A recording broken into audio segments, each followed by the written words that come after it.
I'm a pastor, an artist,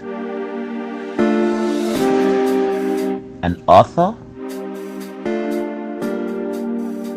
a scholar,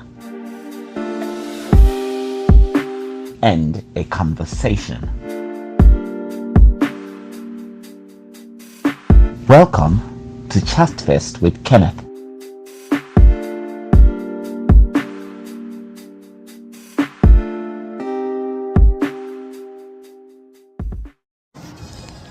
Hello and welcome to the final episode of ChatFest with Kenneth. Yes, you heard that right, the final episode. It unfortunately has come, well, I don't know if I want to say unfortunately, because it's just a metamorphosis of life. Life is all about transition and progressing and listening. I don't want to be someone who is stagnant of listening. So yes, this episode of ChatFest Weekend is the official announcement that it has run its course and it has come to an end, and there is a transitioning forward. So before I talk about the transition forward, let's look at how ChatFest with Kenneth came about. I did major in communication in college, and yes, I have a gift of gab. I know how to talk. You put me in front of a place, give me a platform, I can talk, I can run my mouth. It's easy. My mouth has always been my weapon when I was a child and I couldn't fight. You want to fight? I don't do fisticuff. I use my mouth and I demolish you. Anyhow, so why did I chose to start ChatFest with Kenneth because when I started my PhD in psychology, I discovered my voice, and I also discovered that I'm curious about life. As a pastor, I counsel people. I intercede for people. I stand in the gap praying for people. And with the revelational gifts and prophetic gifts of my life, yes, I'm sometimes perceptive of things. And so I love to ask questions. I want to know. And yes, I have had a colorful past. So it's not like, oh, I just came out or like all saintly and don't know the darker side of life. But yes, been there, done that, literally. And so I'm always interested in people's experiences, evaluating it in mine, because people counted me out. People said I will not amount to nothing. I was written off, counted out. And yet God in His grace came and lifted me up and gave me multiple chances to be who I am and be operating the anointing of my life today. And so based on that, I'm always open for conversation with people, especially when you have a story. I want to talk. And so I started ChatFest with Kenneth. I think my tagline was the human experience. And yes, I did have very poignant and very memorable conversations. ChatFest with Kenneth was fortunate to run for 3 seasons. Season 1, I was trying to figure out my way, and so I was just having conversations. I had 28 episodes, and thank you to all my friends who were willing to indulge in this journey with me, and then others who trusted me to share their story and experience with me. My first guest was Lulu. And then down the line, I interviewed pastors. I interviewed people with merchandise or services to hawk. I hate that word hawk. Well, it is what it is. Celebrities.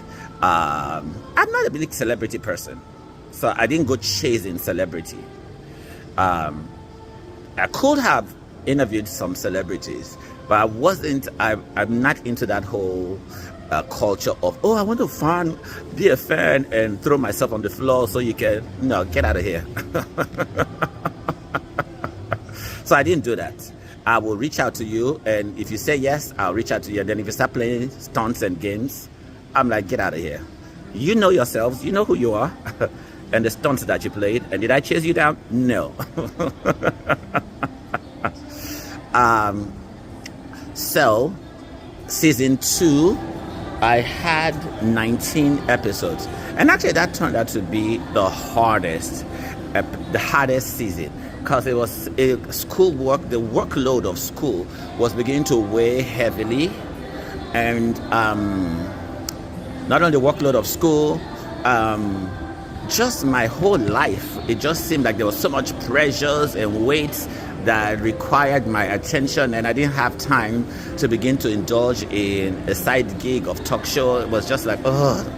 So yes, I do admit season 2 was the hardest, but somehow I hung in there, and I think we did 19 episodes. And then season 3, I was more in my groove of things. I already knew I was a natural at this. I already knew what my flow was. I knew what my groove was.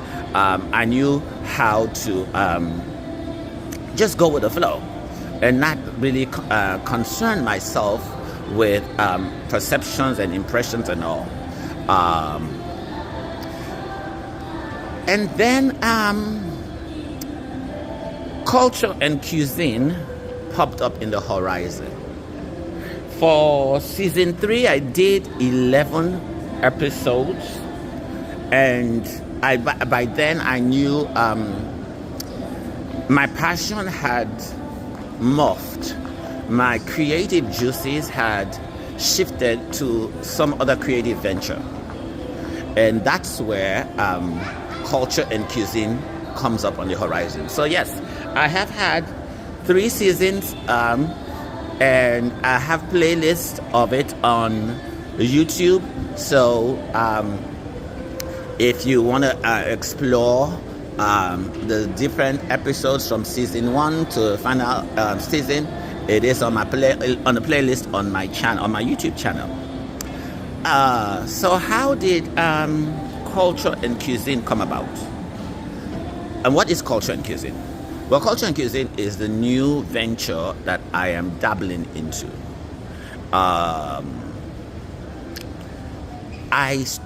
did my first tour. I've been doing tours now for 3 years. My first official tour was the Social Heritage Tour that I did in 2021. I can't remember.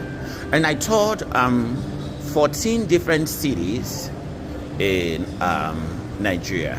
That was very ambitious of me. And in all these cities that I toured, was my exploration of my social heritage, the culture of my youth. I went back to my youth to see where I grew up, and the culture that influenced me, and defining my beginnings, identifying my beginnings. And through that whole process, I discovered that, for lack of a better word, I was a foodie. Yeah.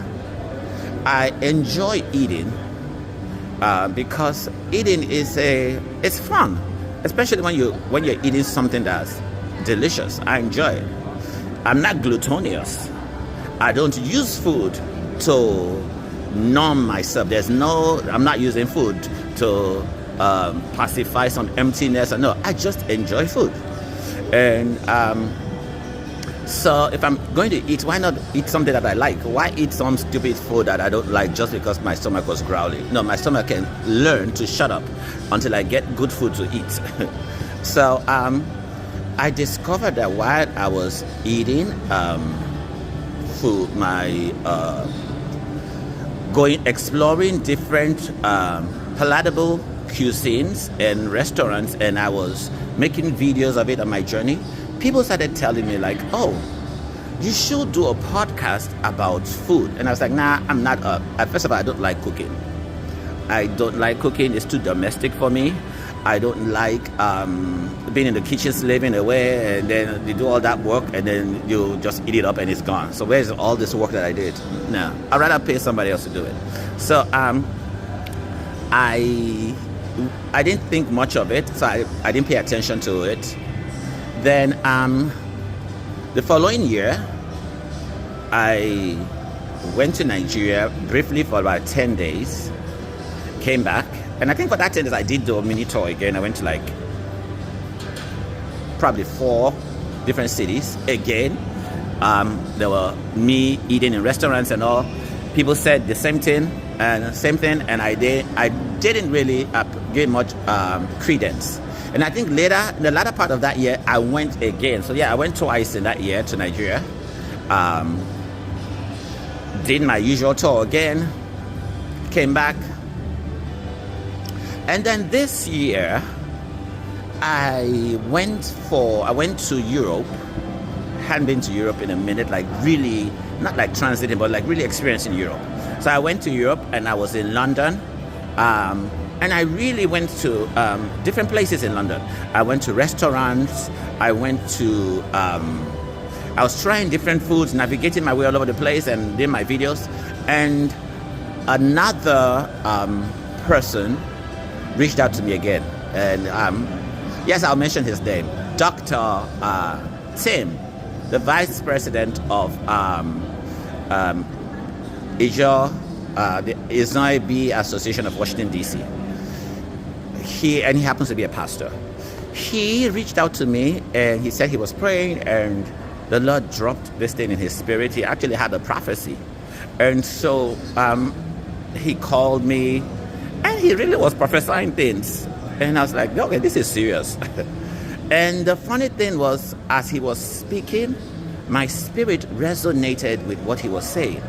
And so I had to finally agree, like, okay, it would be stupid of me for people to repeatedly keep telling me this thing for 3 years and somehow I say no.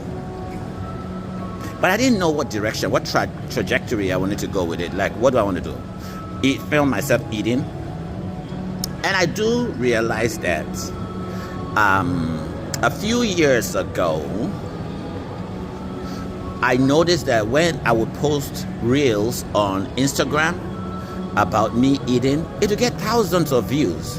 And I was like, why are people watching, so interested in my reels because I'm eating this food or eating that food?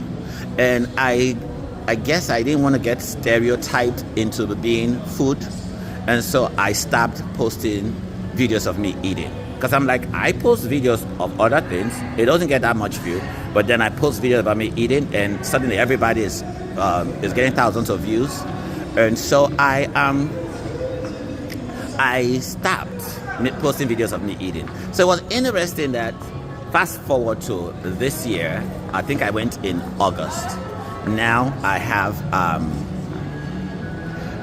a word of exhortation coming to me that I should launch a podcast or something. And so I was like, okay. And so I decided I was going to do it. And I wasn't going to think about it. I wasn't going to meditate too much on it. And then, because I know me, when I overthink it, I'm not doing it. And so I was like, okay, I'll just jump in by faith. And so I just launched it out by faith. I just started making videos of me traversing here and there, eating there, gas station, restaurant, anywhere I go eat, I pull out my phone and I'm recording. I didn't come up with any concept or structure or nothing. I was just making videos. Some of them were like a minute long, some of them were like 2 minutes long, some were like 5 minutes long. I just was going with the flow. And I think I did about 22 episodes or 22 video vlogs or whatever you want to call it. And then I stopped and reviewed them to get a clarity on what was resonating with the people, what the people gravitate to. And so I could now structure it and have a a niche, identify my niche and what I want to focus on. And one thing I did notice was I'm funny. I never thought I was a funny person. I just noticed that I am just the stupidest thing. I just laugh over the stupidest thing, and my laughter is booming, and then next people are joining me to laugh. And when people are always telling me like, "Oh, you're so funny," and I'm like, "How?" I'm just saying some stuff, anything that pops in my head. I'm just saying it and just doing what I do. But evidently, I do have a humorous bone. And as long as I'm authentically me, not trying to be somebody else, not trying to be some agenda or trying to be pigeonholed into this, like, oh, some people say you're a pastor, you shouldn't do this, you shouldn't do that. I'm like, no, I am set free in Christ. As long as I'm not compromising my value system and my ethics, go sit down there and keep quiet. So, yes, I have decided to officially launch Culture and Cuisine, and that's why ChatFest with Kenneth has to come to an end. It doesn't make any sense for me to be juggling two things. Let's just focus on one. And yes, ChatFest with Kenneth had its run. It ran the runway. Did it take off? Its plane tried to take off, didn't really take off. But hey, it is what it is. I'm honest enough to admit that I did try. I had a passion for something, I tried it. It didn't blow up, it didn't resonate with people, and that's great. Not every person can say they tried, and God knows I'm a very creative person. I have my hands in everything, and I don't do anything out of compulsion.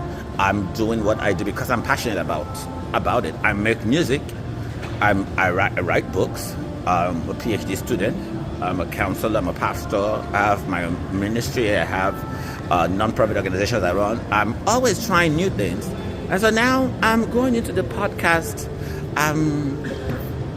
realm. Well, I guess I was in it with ChatFest, but I'm going in a new direction. So Culture and Cuisine is my baby that I am officially launching with my new tour. I have a tour that is commencing, and obviously I'm going to be visiting different places as usual, and I will document and I will present, and I hope you guys enjoy my new show, and I hope you support. And I finally have created the intro for it, and so here's the intro. I'm going to present the intro here.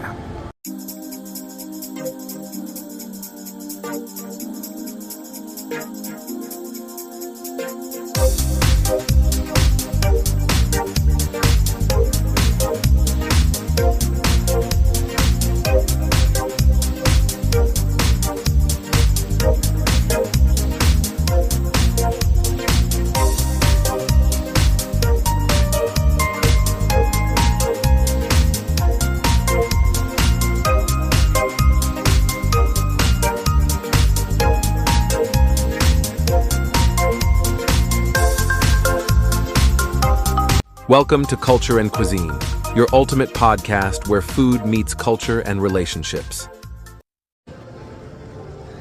Hello. I hope you enjoyed the intro. I created, when I had the vision of the concept of this intro, I came up with the idea and I sent it to my collaborator. Shout out to Samuel in Kenya, Samuel Mbindio. He's been my co-creator. I've known him since MySpace days, and he has been helped me to create various video concepts, trailers, and stuff. And so I gave him my vision, and this is what we came up with. And I hope you guys should stay tuned into my show. And for the last call on ChatFest with Kenneth, you can click like, subscribe, comment, share. Hey, my CashApp and Zelle is there. Feel free to support, because hey, none of these things are free, there is it does have some financial cost. But hey, thank you for all your support and God bless.